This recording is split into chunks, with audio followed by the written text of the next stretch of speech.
This review comments on two items on the agenda of the latest meeting of Sussex Police Authority, items 12 and 6. Item 12, report of the Professional Standards Committee meeting, comes first, as this committee is supposed to monitor complaints from the public about their police force, my special interest. Item 6 follows, police report card report by the Chief Constable, the reception of which by the authority gives this video its title. According to the index points list accompanying the webcast of this authority meeting, the meeting lasted just under 80 minutes, almost a quarter of which, just over 19 minutes, was taken up with the unelected chairman of Sussex Police Authority, the slimy Bush, speaking. As the servile Bush has been a member of the authority since 2002, part of that time as a member of the Complaints Committee, he has been partly responsible for the lousy state of policing in my area from which I have suffered. Agenda item 12 lasted just under 6 minutes, 79% of which were appropriated by Bush, who is not a member of this committee.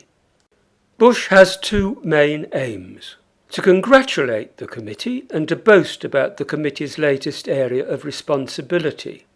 But I would just like to congratulate the group, the chairman particularly, but the very involved and thoughtful members of the group on the new approach that they're taking to the inspection of complaints. It is now a thematic approach, on this occasion around allegations of discriminatory behaviour, and that's certainly one that bore fruit, and I think is an entirely appropriate way of looking at the business of this committee, so I congratulate them on that.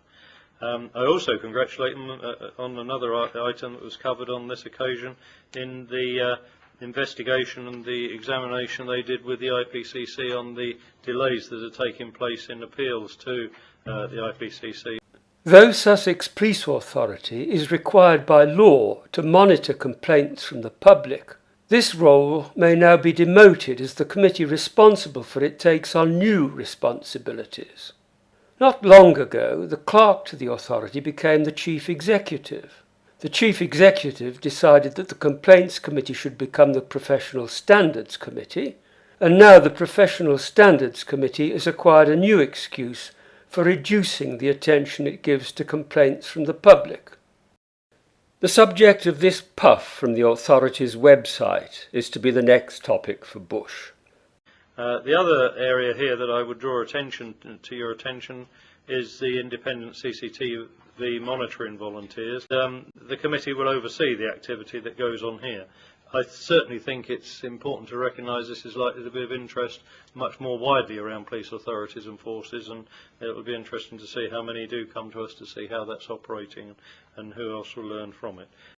Back to congratulating the committee. I do compliment this committee on the fact that it's taken its scrutiny role to a new level.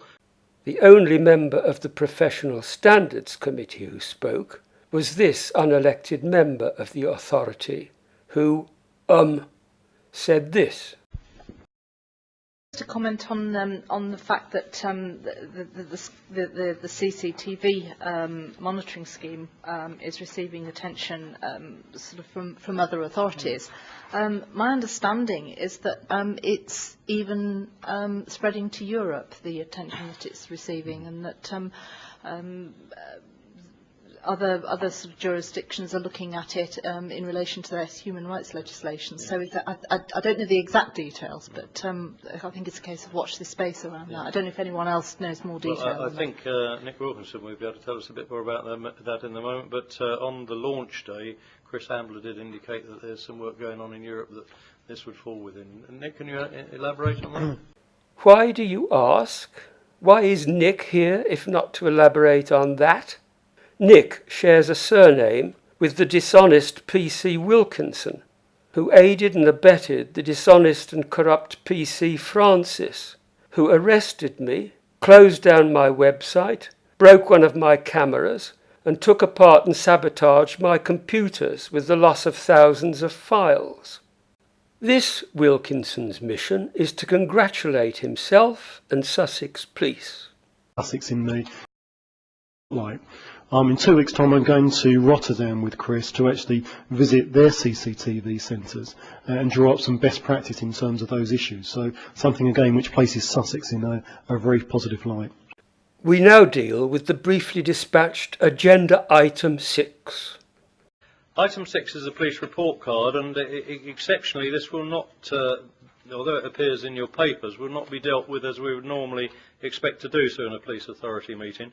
We had the opportunity, colleagues, you remember this morning, to have a look at this, and felt that there was a considerable amount of information here and some data understanding, I think, is probably the best way of describing it, so that we can fully get to grips with the issues that were raised here.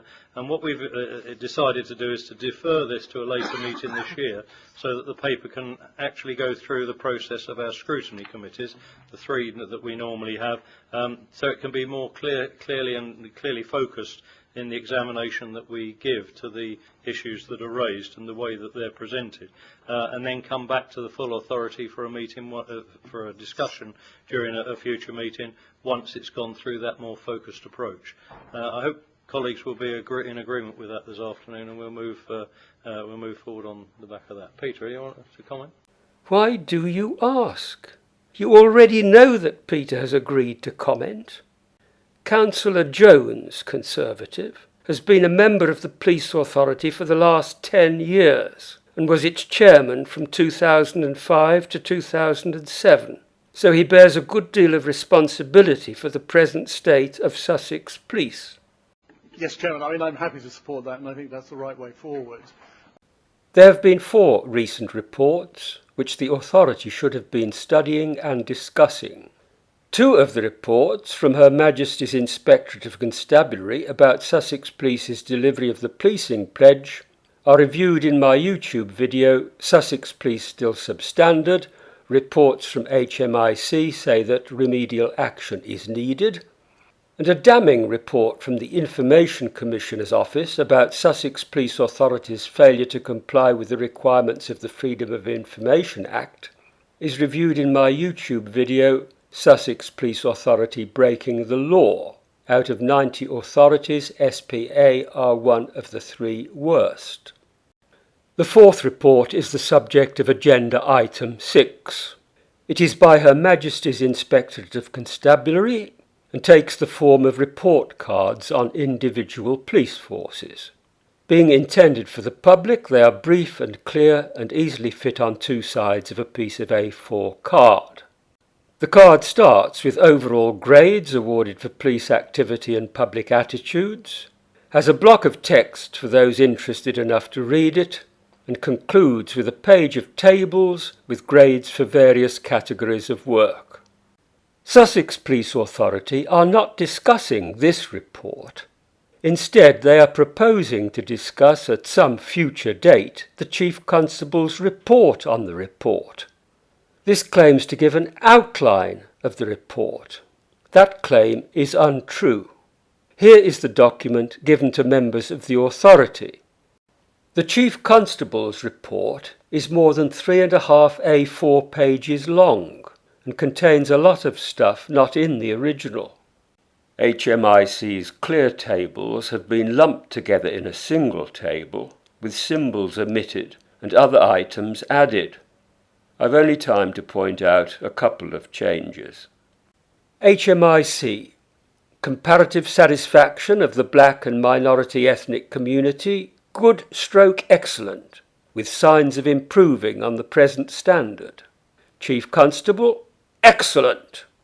HMIC, reducing crime, excellent, with signs of improvement. Chief Constable, excellent, excellent, excellent.